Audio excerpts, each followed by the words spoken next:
네, 한인 기자, 외교안보 국제부 김민곤 기자 나와 있습니다. 어젯밤에 김여정이 담화문을 냈어요. 새로운 대응에 나서겠다. 뭡니까, 새로운 대응이?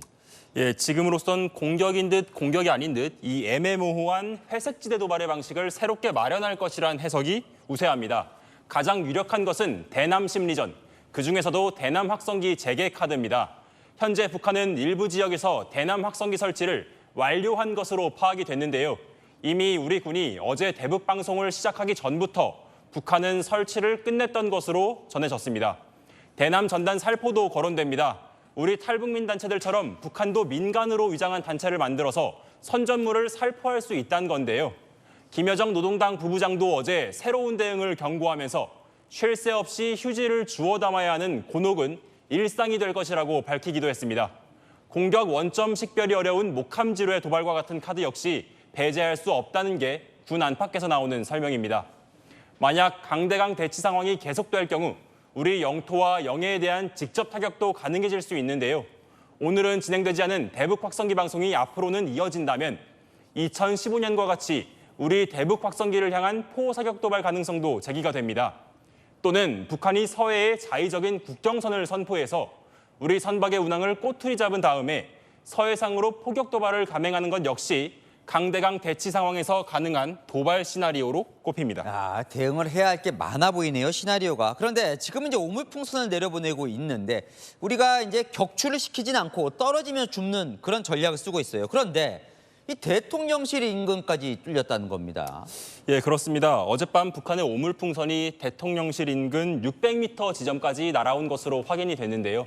현재 대통령 관저와 집무실 주변 3.7km 이내는 비행금지 구역으로 지정이 돼 있습니다. 하지만 대통령실 코앞에 있는 국립중앙박물관뿐 아니라 이태원역 등 총 3곳에 풍선이 떨어졌습니다. 2022년에도 북한의 정찰용 무인기가 이 비행금지 구역으로 진입해서 논란이 됐는데요.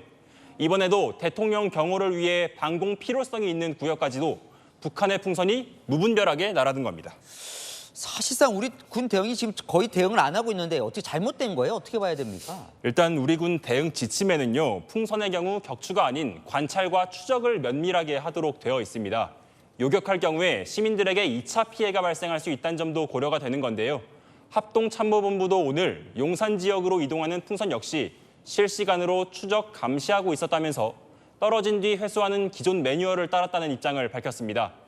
또 생화학 공격에 필요한 장비가 동원되는 징후도 식별되지 않았다고 밝혔습니다.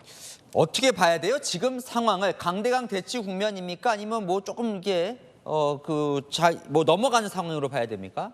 일단 지금으로서는요. 남북 모두 숨을 고르고 있다는 해석이 우세합니다. 김여정 부부장은 이번 담화문에서 전단 살포와 확성기 방송 도발의 병행을 새로운 대응의 조건으로 꼽았습니다. 둘 중 하나라도 하지 않기를 바라는 의도로 읽히는데요. 지난 2일 북한은 전단 살포만을 조건으로 꼽았는데 새로운 조건을 하나 더 추가해서 대응 수위를 쉽게 높이지 않겠다는 겁니다. 또 그동안 사용하던 한국 괴뢰라는 표현에서 이 괴뢰란 단어를 빼는 등 비난 수위를 낮췄다는 해석도 나옵니다. 우리 군도 오늘은 대북 확성기를 재개하지 않은 것으로 알려졌습니다. 다만 앞으로도 탈북 단체들이 계속 전단을 공개적으로 살포하며 대북 압박에 나선다면 북한도 다시 강경 대응 기조로 바뀔 수 있다는 관측도 나옵니다. 네, 뭐든 철저하게 대비를 해야겠습니다. 한인 기자 김민곤 기자였습니다.